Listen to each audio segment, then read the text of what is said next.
So deadlines do wonders for negotiations, or at least that is the hope and prayers of the Toronto Blue Jays fan base right now, as Vladimir Guerrero Jr.'s extension deadline is coming ever closer. Of course, he said February 17th, um, Monday, is when he no longer wishes to engage with the front office of the Toronto Blue Jays and would like to just concentrate on baseball. And if they can't get a deal done by then, the man is going to free agency. So we will dive into that, obviously. All sorts of stuff to talk about today as spring training is underway. Of course, we'll talk that and the guys showing up to spring. Nolan Arenado, news about him coming out that he's most likely staying with the Cardinals because the suitors he has, which right now are down to Seattle and Toronto, he wants nothing to do with.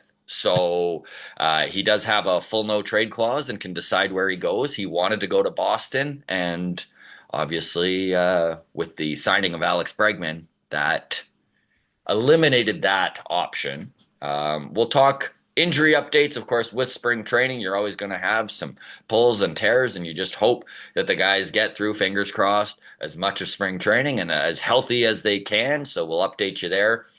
Old friend Marcus Stroman is becoming, well, Stromaning is what he's doing. I think he's become a term for when his own term for when he throws a tantrum, and he is doing that as a malcontent in New York. And I think most Jays fans love to see it. And then finally, we'll touch on the AL East as all these teams are kind of coming into shape as to what they're going to look like going into the 2025 season. And it is going to be a meat grinder. So let's dive into it here. Spring training, pitchers and catchers reporting on Tuesday. I mean, we've been talking to a lot of these guys who have been down at the complex for literally a month now. Most of the guys are at the point where they're going down earlier and earlier. I know that was one thing when we were talking with Alan Rodin, had him on the show. And I asked him, I'm like, have you noticed even in the 4 years of yourself being in the system? And he's like, it's wild. He's like, 4 years ago, it really was pitchers and catchers showing up. And then you'd show all the position players were showing up a few days later. And he's like, everyone's there 3 weeks early now. So I think that that says something about the complex in general and just how comfortable and great it is to be there, right? And the fact Yeah. that the Jays did put all that money into it. So I think it is starting to show the fruits of that labor, if you will, right? Because hmm you've got a workout facility and a complex where guys want to be. So that's great. It's been kind of cool to see all the guys showing up to camp. You know, it's an optimistic time to be a baseball fan, right? Because you still can have hope. Hope Still gets squished. undefeated. It's exactly. You're still undefeated. Hope can be squashed really quickly, but at the beginning of the season, you have all the hope in the world. And watching the boys show up, it's been fun. I know Bo Bichette getting lots of pick time because of his newly short hair that he has, right? And everyone wants to see that. We hmm watched Max Scherzer show up to spring training in a Texas Ranger bag. Yeah. I did you what did you like? It kind of rubbed me the wrong way. My first thought was, why the fuck didn't the Blue Jays give him a Jays bag? Yeah. I mean, Not, I know this is really like a minute little thing, but I didn't like it. yeah. Why didn't they give him a Jays bag? And also, if you're Max Scherzer and you're all in on the Jays, why wouldn't you just get a generic bag in the meantime? Like the bag looked new. It looked like he called the Rangers and we're like, "Hey, I'm off to Toronto. Do you have any more swag for me?" It was a going away gift. Yeah, for Marcus Simeon. He's like, "You're gonna need this. Here's some lined socks." Um, yeah, no, it rubbed me the wrong way, probably more than it should have. Um, he's what, 72 years old. He's just collecting a paycheck at the end of his career. It's one last hurrah. Was he getting 15 million this year? Yeah, 15.5. I don't know. I was the cold water guy on the signing, even though I'm enthused about Yeah, it. I think it's a great signing. This it just feels like, yeah, okay, I was right. This The is just a paycheck for him. Like I don't think he's all in on the Jays and like, oh yeah, like rah rah. Like I don't. He's like necessarily excited to be here. I think he's like kissed his wife and kids goodbye, and he's like, I'll see you in 6 months. Like I'm going to work. I'm gonna go get a paycheck. Like as soon as I I am sore, I'll come back and rehab my elbow in Texas. And I don't know. I feel like he's not. Again, this is, I'm probably reading too much into a bag, I would say you're but probably reading too much into a bag too. Grounds crew, I would love to hear what the grounds crew thinks about Max now if Bo Scherzer Bichette show. shows up with a Texas Rangers bag, That's can a I big read into red flag. that? You can absolutely read into Bo Okay, Bichette okay. showing up in a Texas Ranger bag. I would love to know what the grounds crew thinks about this. I know we're probably blowing it out of proportion, but man, it rubbed me the wrong way. I was just like, even the thing that I kept thinking, dude, was like, this is a guy who's played 20 years in the big leagues. Like, wouldn't it just make sense to not do that? I don't know. I don't know. Again, this is a very minute thing that none of us are going to even remember in probably a month and a half. And you know what? If Max Scherzer is dealing and he's hitting his spots and he's getting outs and getting whiffs, I mean, all is forgiven, obviously, There right? you go. Like, yeah. So drop your comments and let us know where you're at on Max Scherzer showing up in a Texas Ranger bag. And on that, let's get into the Vladdy of it all because Okay. we are down to it, man. We're literally less than 72 hours away from Vladimir Guerrero Jr. going to free agency. And I do think that this hard deadline that he has might be a little softer than we think. I know Adam and I have talked about this before, and I think if Monday hits and they are like at the 10-yard line and Vladdy wants it done and the Jays want it done, I think they'll extend it a day or two, like this isn't like, oh man, the Jays finally came up with their $475 million offer. If only they had done this a day earlier, right? So Hmm. I think there is a little bit of leeway there, but also deadlines, it's what get negotiations done, right? And I know that Ross Atkins showing up at spring training, that was what all of the media was asking him. Friend of the show, Keegan Matheson, was quoting him on Twitter as saying, and I'm paraphrasing, I could bring up the tweets, but you all have seen them, I'm sure, or at least heard the quotes. And basically, he was like, yeah, we still want Vladdy. We still want to extend him. He wants to be here. I can't get into the details of the negotiations out of respect, right? So, I mean, typical GM speak from Ross Atkins. We're all aware that he's the king of that sort of thing. It's been cool to see the teammates, though. Like Jose Barrios came out and was along the lines of Vladdy talks about wanting to be here all the time. We want him here. The fans want him here. It seems like a perfect match. I mean,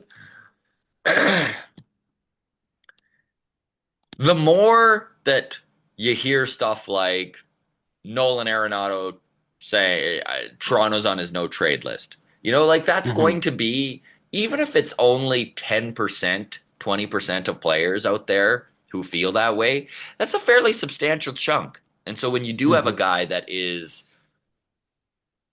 vocal about wanting to be in Toronto, vocal about wanting to be in Canada, I I know we're going to wind up so overpaying for him and I'm bracing for it. But man, like MLB just released their top 20 players. Vladdy came in at 13 in all of Major League Baseball, right? Like there's 30 teams, and if you're one of the 15 with one of the best in baseball, that's a pretty big boon for the organization. Yeah. I MLB actually had their list of top 100 players. Hmm. Boba Fett not on the list. Yeah. Um, I guess I'm not like super interested in this deadline and the negotiations because I've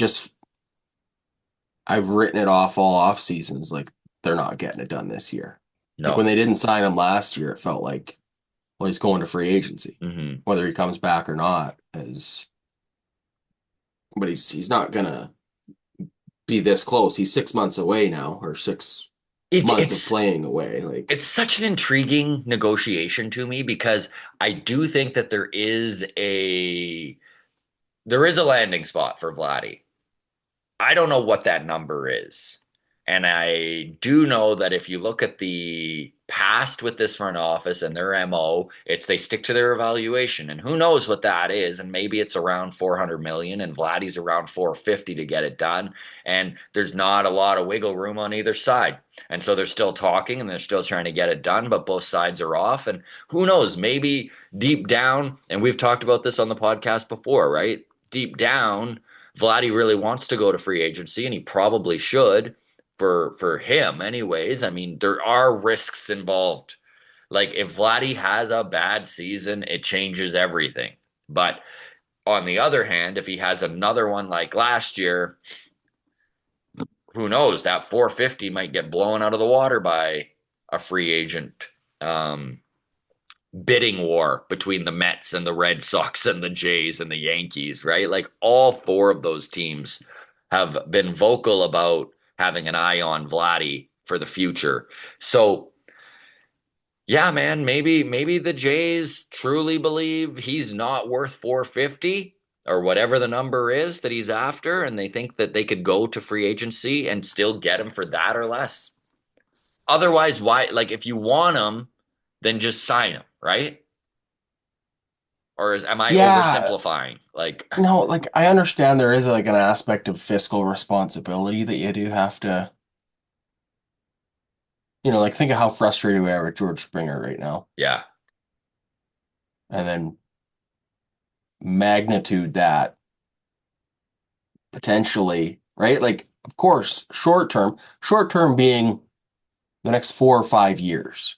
hmm, Almost no matter what you pay Vlad, you're gonna feel good about it, right? You pay yeah, him 50 million a year and he's like only putting up 35 home runs or whatever. You're like, all right, well, any year though, he could have that, you know, runner-up MVP. Like he could yeah, put up another 50 next year, right? But eventually he's gonna be 32, putting up 27 home runs, and you're paying him 50 or 45 or hmm, 40 or whatever it is. And you're like, oh my God, like he's over the hill now, and 27 might be the most he ever gets the rest of the way. I'm not saying that that's like what I think is going to happen no. to Vlad. I just think that that is like In one of the evaluating the risk, factors you in them literally going like, have do we to. give him Yeah, 450 over 10? And you go, well, we really don't want to be in that position in 2030 when we have yeah, a 31-year-old putting up 24 home runs. And we go, well, we have 0 rings out of it and another 300 million to pay this guy or hmm, whatever the case is. I don't know. I was listening to the David Sampson podcast this morning. He touched on it. Doesn't expect Vladdy to sign. He anticipated Vladdy tests free agency and then is disappointed with the offers. He doesn't think there is a Aaron Judge, Juan Soto 10-year mega deal out there for him in free agency. He thinks his camp is probably telling him that there is, hmm, but then most teams around the league are going to see kind of what we've seen is that he he has the potential to get complacent and get comfortable, hmm, right? We've seen it with the weight fluctuations. There's some logic there. I mean, comes from Vlad Sr. made good money, right? Like he's hmm. he's not. I don't know. I get it. Like I'm not saying that he is going to just take his foot off the gas once he gets paid and No, whatever. I'm yeah, just saying I can understand where 29 other teams would also be reluctant to give him 450 over 10 the way the Blue Jays are. yeah. Like I can see where he would go to free agency and then be like, oh shit, 350 was my best offer over eight. Which I will say this, it's a very risky move for the front office of this Blue Jays team to let him go to free Agreed. agency. However, there is a scenario like you just said where it may actually be to their benefit to do so. And honestly, 2025 is going to play into this a lot, dude, because if Vladdy has a monster season, I think everything Samson said goes to the Yep, wayside. Yeah. I agree. And it only takes two teams to be Yeah. within a sniff of a World Series to be like, holy shit, those 47 home runs. Yeah. Maybe we're not going to be thrilled with it in 5 years, but we have a window now and we need to go for it. So, I really don't think it's that insane to think that Vladdy hits 40 home runs this year. Well, he's being protected by Bo Bichette on one end of him and Anthony Santander on the other. I mean, this lineup is more potent, whether you like it or not and feel it's mhm, finished or not. It is a better offensive lineup than it was last year, especially agreed. if you're betting on Bo taking a step forward from last year and kind of recovering and becoming the Bo Bichette that we were all used to seeing in 2021 and 2022 and 2023, right? So I think that um, there's plenty of risk on both sides. There's risk on Vladdy's end turning down this monster contract. We watched Pete Alonso go through the same thing, and I guarantee Pete has remorse constantly about not taking that $160 million 7 year deal that he was offered a year or two ago, right? And so if Vladdy turns down 400 million over 10 years and then goes to free agency and all that's there is the Blue Jays saying, "You know what? You should have signed last year. Here's Mhm. 320 million. We'll still give you the Devers." And then does that affect him going forward? I don't know. I'm really curious to see how Pete Alonso does this year. I don't think there's a correlation between him and Vladdy, by the way. I just mean like I am curious to see Mhm. how Pete does after what feels like a bit of a snub from the team that developed him and brought him up. If, and maybe someone else can look these numbers up better.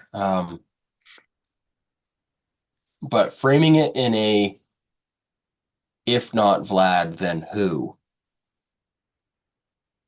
type Hmm. of framework for this Yes. philosophy, right? I'm on spotrac.com looking at future free agent classes for the next 4 years. Hmm. So you can sort by age or previous AAV. I think those are the two best ways of sorting through free agents. Age is a good indicator. If they're young, becoming a free agent at mid 20s, they were probably called up when they were 20.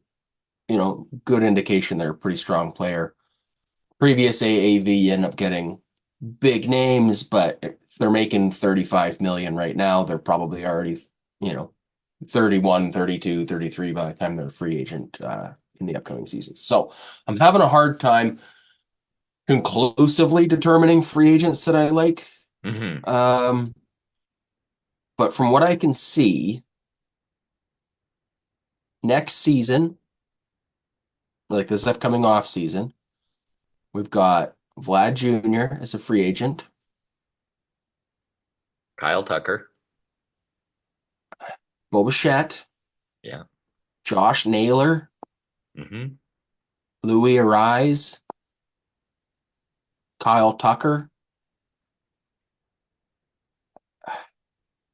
That's kind of it for anybody like in their 20s that I'm interested in Hmm. like at all. Hmm. Uh the following off season. So maybe you go, well, okay, let's wait it out and we'll see what it's like the year after that.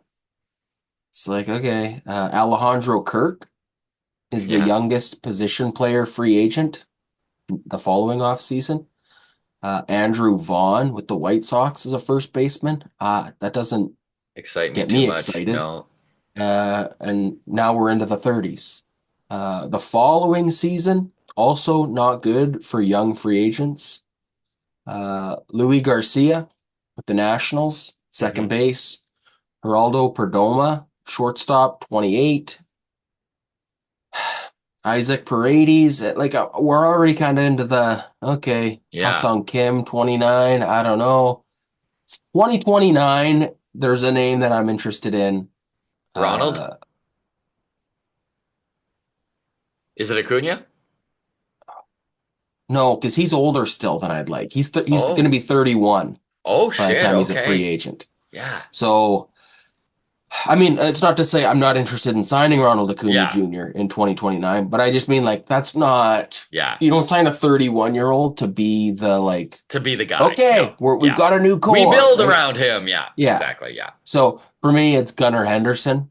Okay. Who knows if he gets that far though, right? Yeah. Like with the Orioles, he'll be 27 and a half shortstop with the Orioles. Like, but we're potentially 3, 4 years away from the next chance we're even going to have to be like, okay, let's build a new core. Let's go out and spend. Again, this is the framework of if not like if we're not going to give Vladdy 450, who are we saving that money for? Mm-hmm. You know, that's where Arjun Arjun that's where Namala. well, this is where I throw like the fiscal responsibility kind of out Out the the window window. a Is little like, bit. Yeah. man, I get it. You don't want to overspend on Vladdy and then be like, oh shit, now we can't go get Andrew Vaughn. Yeah. Yeah. You know, it's like, no, like, where else were you gonna spend it? You know, Yeah. I don't know. No, I agree with you. I don't I know. agree with you. And I think we've both been pretty vocal about, yeah, sign him. Like, get it done. Yeah, Do what you got to do. yeah. All right, let's move on to Nolan Arenado and some stuff that came out from Jason Stark's latest article in The Athletic. And this is regarding uh, the former All-Star third baseman. He's definitely, I think he's 34 now, kind of on the final few years of his career, still owed quite a bit of money. So this is from the article here. He goes, the teams that make sense, Toronto and Seattle, are clubs he'd be very unlikely to approve a trade to join. And the places he'd like to go don't seem to think they need him, at least not after the worst season of his career. If the market was big, he'd already have gone, said one rival exec, because I know the Cardinals were absolutely very active in looking to deal him. It's fair to wonder how uncomfortable he'll be in St. Louis after all this. But as one exec put it Thursday morning, that answer is obviously more comfortable than Toronto. So, I mean, the American media has been loving trashing Toronto, and they have really enjoyed this watching the front office finish second on a lot of these guys. And so there is a little bit of dancing on the graves here of the Toronto Blue Jays. But I will say this, Adam, and I don't know how you Mm-hmm. feel about this. Good. Like, no offense to Nolan Arenado, who has had what is sure to be a Hall of Fame career. I don't think he makes this team all that much better. I think that he is in the twilight years of his career, and I'm not saying that having someone of Nolan Arenado's experience and ilk isn't a good thing, but I don't how like we're really, if you look at his numbers from last year, we're really hoping for a bounce back for him to be better than what Ernie Clement would be. And I mean, obviously he still plays a really good defensive third base, but did you ever have Arenado as like on your maybe I want this guy list? No, No. not once. Even in his prime, it was never like he'll be a Hall of Famer. Yeah. This is a 8-time All-Star, 5-time Silver Slugger, 10 Gold Gloves, Yeah. 6 of which are Platinum Gloves. Like Literally one of the best defensive third one of the basemen best to third ever play basemen the of all game. time. Yeah. Yeah. With the bat to go with it, With the right? Like bat to go with it, exactly. Like just a this very is the well-rounded only player. knock against Matt Chapman, right? Is that he didn't have the bat to match. Yeah. Probably keep Matt Chapman out of the Hall of Fame. Yeah. Actually, that's an interesting talk when it's all said and done. I don't know. Maybe his defense is good enough. Anyways, Arenado for 12 years into his career now, and like just looking at his baseball reference page, I'd say 7 or 8 of those years, he's like top 10 in MVP votes. Mm-hmm. It's been bad the last 2 seasons. So 2022, he had a great WAR of 7.7. 2023, it was 2.4. Last season, 2.5. These are not spectacular numbers. And he did basically play full seasons, 144 games in 2023, 152 last year. So it's not like he's putting up 2.5 WAR and playing 95 games, and would be on pace for a five-ish. Like these, when we talk about a bounce back out of Arenado, we're hoping he bounces quite a ways back. Yeah. It's not like Bo Bichette where it's like, well, he's 1 year removed from leading baseball in hits, Hmm. and on the right side of 30 and everything, right? Like he is, like you said, he'll be 34 by April 16th. So I don't think there's a turnaround coming Hmm. for Arenado. Like I think he is what he is. He's on the wrong side of the age bump, and I don't know. I think it's going to get worse from here. Like I think I agree sound with you. defense and underwhelming offense. Hmm. Like this is a guy who age 24 to 28 was consistently hitting like 40-ish home runs a year. Yeah. 42, 41, 37, 38, 41. Those were his home run tallies. Then in 2021, he hit 34, 30, 26, and 16 last season. Hmm. That is George Springer. That is George Springer. Well Like we've put. we've got George Springer. I would not, it is what it is. Yeah. It's hard to be hindsight and like, oh, like whatever. Like I get it. I wouldn't want to trade for George Springer right now, and that's what you'd be doing. Yeah. So no, like good riddance is what I say to Nolan Arenado not wanting to come to the Jays. Like Yeah. Max Scherzer in his Texas Rangers bag, I'm sure Arenado would be for sure wearing the Right there with his Cardinals. St. Louis. Yeah. Yeah, like he'd probably wear it all season long. Yeah. He's like, I'll wear the Jays jersey, but I'm still wearing my Cardinals cleats or whatever. I don't know. No, bah humbug on that guy. That's what I say. Yeah. I like it. All right, let's dig into some spring training injuries. Obviously, the best skill is availability is something that gets tossed around in baseball a lot. And I know that the bullpen has been revamped and there are some guys we're hoping for rebounds from, Erik Swanson being one of them, who came into camp saying he feels the strongest, feeling the strongest he's felt. You know how ball players love to do that. But unfortunately, Swanee forearm experienced some soreness after throwing a bullpen here. This is from Hazel May. He got an MRI. Structurally, everything is good.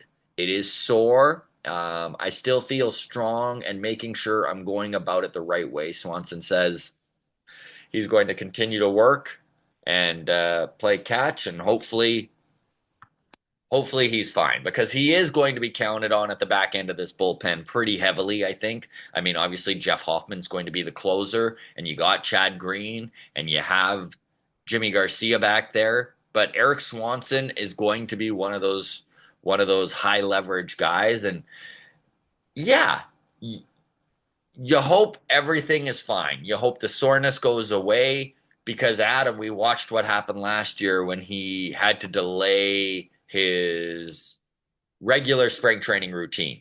Got start late, was going through some injuries, had that horrific thing go on with his kid getting hit by the car and like the mental side of that and all that. And it's a clean slate here. He's really excited about the year this year, and it is a bummer that he's experiencing some soreness, but this is something that happens all the time with pitchers coming into spring training. Great news that there's nothing structurally wrong with his forearm. Is it concerning? Yes.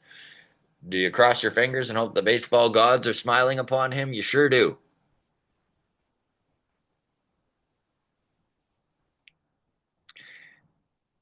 Yeah, I Yeah, mean, it's the name of the game with spring training, right? The games don't mean anything other than did somebody get hurt, right? Stats don't mean anything. We just want healthy guys. And Uh, really, that is so the case with spring training. How many of these guys can stay healthy and come out the other end?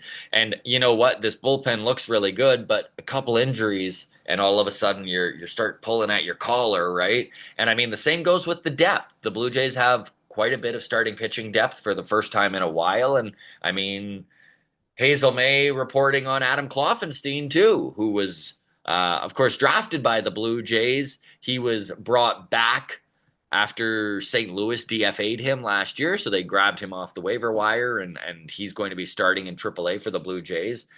Hazel May reporting Adam Kloffenstein suffered a little bit of shoulder fatigue. He had an MRI done, nothing structural, just some inflammation. He's going to be down from throwing for a handful of days and should be ramping back up. So again, right? You just hope that these are just little bumps in the road that lots of teams are going through and nothing substantial. And hopefully the depth that we're all happy about sticks with us. So, um, I'm looking at the age of our team right now. Not good. mhm. We're old. Um, It's an old team. I don't know when the switch got flipped on that. We kind of didn't notice as it did. Like I feel Yeah, like like I I really do how I feel feel like about the Orioles right now is how I felt about this team until yesterday. You know, like I just thought we were one of the young up and coming teams. Sure, we were a little bit underachieving, well, significantly underachieving, I guess. And now I'm like looking at like our starting rotation: Gossman, 34, Brios, 31, Bassett, 36, Scherzer, going to be 41, Bowden Francis, 29. Like honestly, even Bowden Francis, who's our like young guy, hmm still almost 30.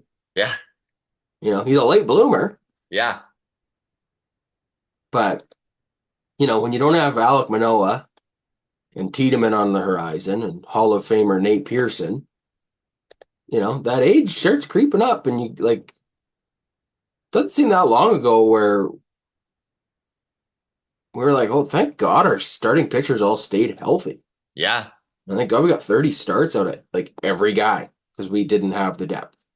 And now just looking at those age numbers, it's like, oh man, Yeah. like You look at those age numbers and you're like, oh my God, I hope Adam Kloffenstein can take a step forward. yeah, right? I hope Adam Macko's ready to pitch. Like Yeah. So I don't know, man. I'm worried. Like yeah. I think Yariel we've just, Yariel Rodriguez better be ready to ramp up in May. Like, and listen, knock on all the wood, obviously. Like, just because a pitcher is older does not mean that they can't go out and pitch their innings. Look at Chris Bassett, great example of that. In fact, this entire staff has shown how durable they are, which is obviously a skill set that this front office truly values, and that's why they've gone out and picked up the pitchers they have and invested the money in these guys they have because they do stay on the field. But every year you get older, my God, I can speak from experience here. Things that used to be easy become more difficult, and you just never know when a body is going to wear down. So hopefully, Max and the boys can stay healthy. so on average, this is according to Google AI,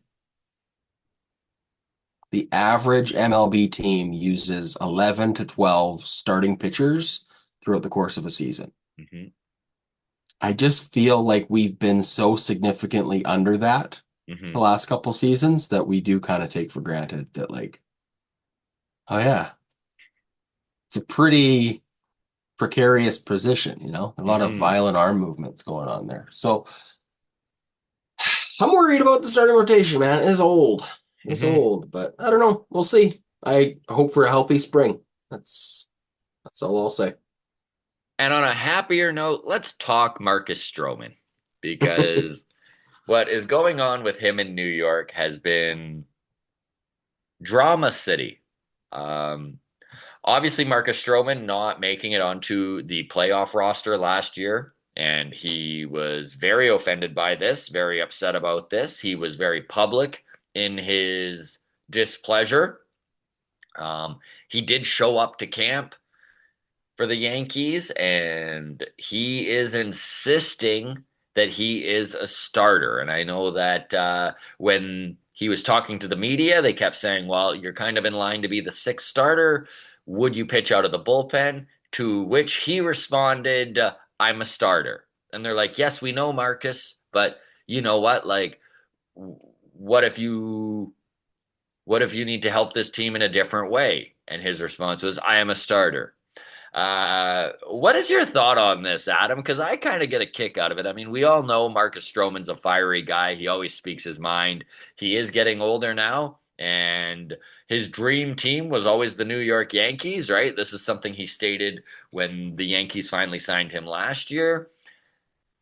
And it seems like every team he goes to, there winds up being a scenario like this. Is it Marcus Stroman has bad luck, or is it Marcus Stroman? Yeah. Well, you know what they say, right? If you bump into an asshole in the morning, too bad you bumped into an asshole. But if you bumped into an asshole all day long, you're probably the asshole. Yeah, So it's probably not too far from the case with Stroman. It's like yeah. maybe he's the problem. Yeah, I don't know. I'm looking at the starting rotation for the Yankees. This is Fangraphs depth charts. Garrett Cole, Max Fried, Carlos Rodon, Louis Heel, Lark Schmidt. Yeah. Um, I mean, like the AL Rookie of the Year, $200 million man, Carlos Rodon, $300 million man, Garrett Cole. Like, yeah, I don't know where Marcus fits into this lineup. And I mean, you did kind of state it earlier when we were talking about the Blue Jays rotation that, yeah, Marcus Stroman is going to get an opportunity to pitch in the starting rotation. I think that goes without say. But like to read the quote, I'm a starter. I won't pitch in the bullpen. I would never pitch out of the bullpen. I'm a starter. Man, that doesn't sound like a team first guy. no, certainly not for a team that's trying to win three more games than they did last year. Hmm. Um, I mean, there's two choices here. Like you can either be the progressive baseball team that's like, yeah, we're a six-man rotation kind of a team now. This is the new way of baseball, right? Everybody does a six-man rotation. We're doing that too. And Stroman is our number six. Hmm. Totally a plausible way to go, right? Like, Yeah, and maybe through competing, he bumps his way up the rotation, right? Like maybe he's yeah. a number four guy or number five guy. And then through injuries, could be a number two or whatever. Or you just However, go, you're not worth the headache, buddy. and I And you really DFA him and wonder you send a message to your team and you go, hey, we're all pulling in the same direction. If you're not, get the fuck out of here. how much is Marcus Stroman still owed on this last year? I think this is his last year of his contract, right? Um, Marcus Stroman. because I do wonder, like, that would be a pretty strong statement to send. And I wonder if the Yankees are maybe even talking about doing so. Yeah, so he had a 2 year, $37 million contract last year. He's owed just under 20 million for this year. So 18.5, it looks like, is what he's owed, which is not nothing, right? Like, If he gets to 140 innings pitched this season, then a player option kicks in where for he can get 2026, which is another another. 18 million. Yeah. So I wonder if a little bit of this he feels like they're screwing with him to make sure he doesn't hit that 140 innings. He is a perpetual victim. He is unfortunately a victim. Um, how many innings pitched did he hit last year? 154 last year, 136 the year before, 138 the year before, 179 the year Okay. before, coming out of COVID. Um,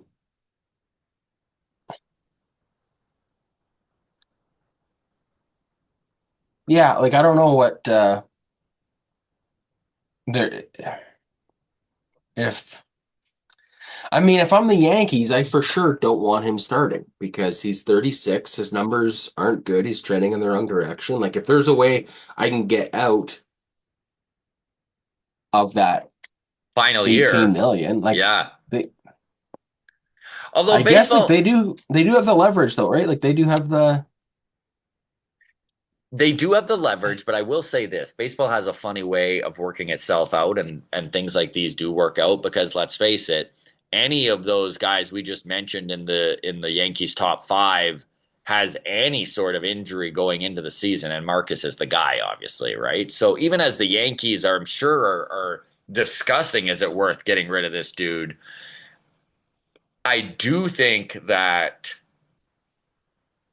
it's a bold move to do, right? Because you do need some depth, and Marcus Stroman is an experienced pitcher who can give you 150 innings.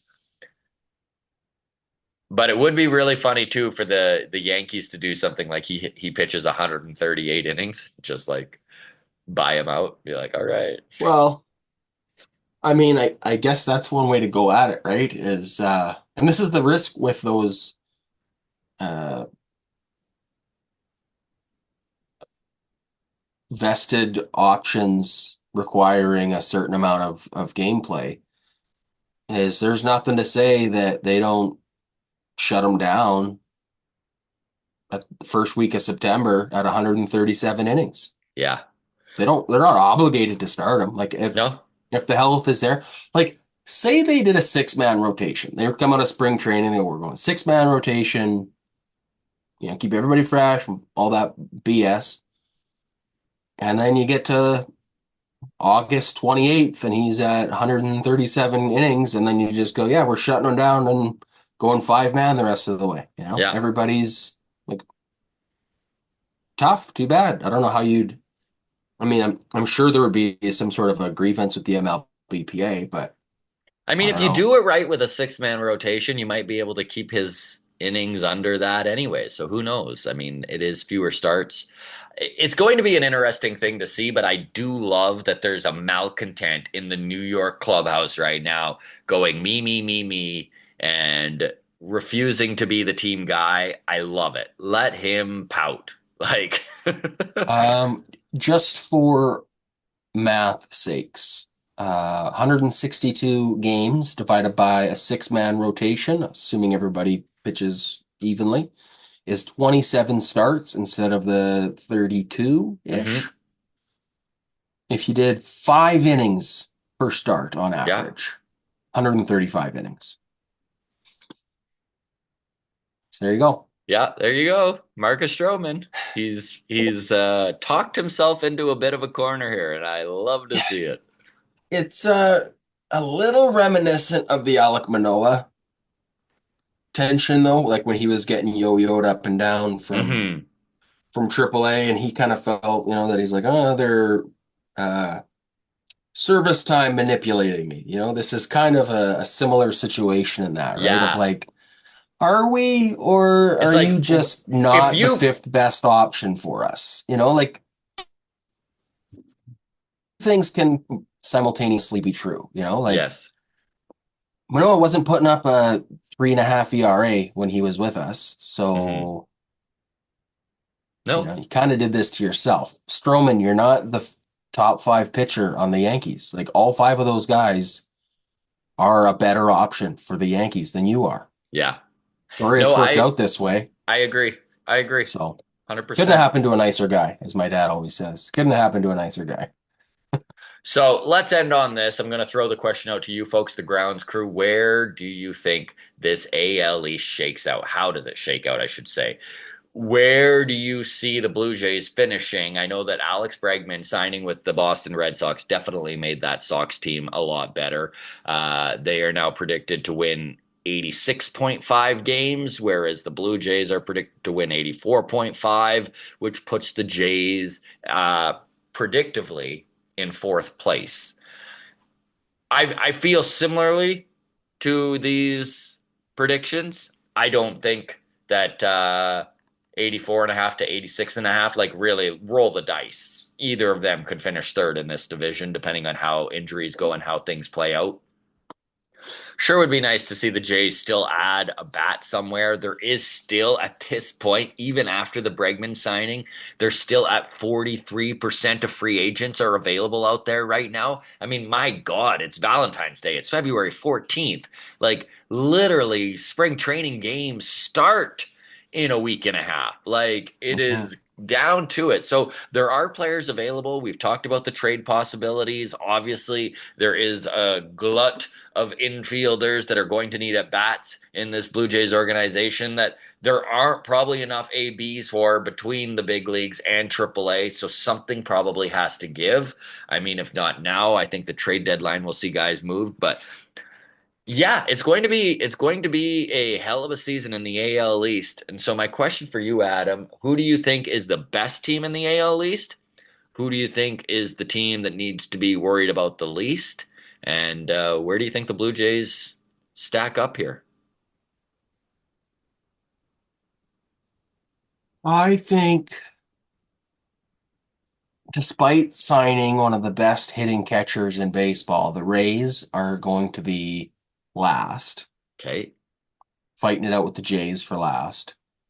I think the Red Sox are middle of the pack, and I think Baltimore and the Yankees are slugging it out for number one and number two. And then health will determine the rest. Do you think it's possible all five teams finish above 500 in the AL Yeah, East? Yeah, so do I. for sure. It's I mean, things always shake out, and I know that we were going through this in 2023 where we were like, holy shit, could this be the first time in the history of baseball all five teams in a division finish above 500? And it didn't work out that way. But this is another year where you look at these teams, man, and the fact that they're not playing each other quite as much as they used to, right? Like Hmm. they're playing each other 14 times each instead of 19, so there's a little bit Hmm. more interleague play. Yeah, Indeed. we could watch all five of these teams be 81 plus wins. It's going to be tough. Playoffs are Um, not a sure thing for almost anyone. since we are recapping the AL East here, and I mentioned the age of our starting pitchers, I just want to run down the relative age of the other rotations in the AL Yes. East, just so anybody that's curious of like, well, Yeah. what is an expected age for starting pitchers? So again, ours was 34, 30, 36, 41, 29. So mid 30s, two guys around 30 and one guy in his 41. The Rays, 28, 24, 27, 29, 25, 29. Yeah. Yeah. Obviously, the youngest team with their fear of free agency. Yes. The Orioles, 31, 25, 42, and Charlie Morton, 29, 35. So they're the closest in our to our age, but Hmm. still, I'd say younger than us. Red Sox, 25, 28, 25, 29, 30, 30. Yeah, they've got a young, good rotation this year. Sure do. Even the Yankees, who do go heavy on free agency, so they're skew older. Uh, their oldest is Garrett Cole, 34 and a half. And then Carlos Rodon, 32. Max Fried, 31. The rookie, 26. And Clark Schmidt, 29. I mean, Yeah. significantly younger than us. Hmm. It's we have an old rotation, We period. do. And it's going to be interesting next year because this rotation is going to lose Chris Bassett. It loses Max Scherzer. Kevin Gosman's on the final year of his contract. How does Francis Bowden play this year? How does Yariel Rodriguez play this year? Like there's a lot of question marks, and I guys like Ricky Tiedemann and Trey Savage gets talked about a lot. Adam Macko is a guy who's a top 10 prospect in the Blue Jays system right now and is lefty and ready to take that next step up most likely. So there's going to be some young guys in our rotation come next year, and it's going to be interesting to see how this transition goes down. What's the Alec Manoah status? I always forget. Is He he so he's is in camp. 2025 a write-off for him? Nope, Is he still recovering? he should be good to pitch. They're saying around the All-Star game. I mean, we'll see how Okay. it all plays out when you're rehabbing from TJ. Obviously, uh, there's a wide range of Right. things that can happen, but no, it looks like hopefully by July. So you know what? We'll see how Alec looks. He's Yeah. going to be 27 given years old. he's Alec going to be Manoah. given some opportunities to pitch. If not this year, for sure next year. So yeah, could be interesting. Drop your comments. How do you think the AL East shakes out? And on that, I think we're gonna call it. We'll wrap it up. Fingers Yeah. crossed that Vladdy come mailbag on Tuesday. We're answering a bunch of extension questions. That is the freaking dream. That's the Take care dream. of yourselves, everybody. Have a great weekend. If for some crazy reason you're in Dawson Creek tonight, come check out the show at the Mercer Co-op. And if you are in Eaglesham, well, I mean, what a world. We'll see you Saturday. Cheers, everybody. Take Cheers. care. Bye.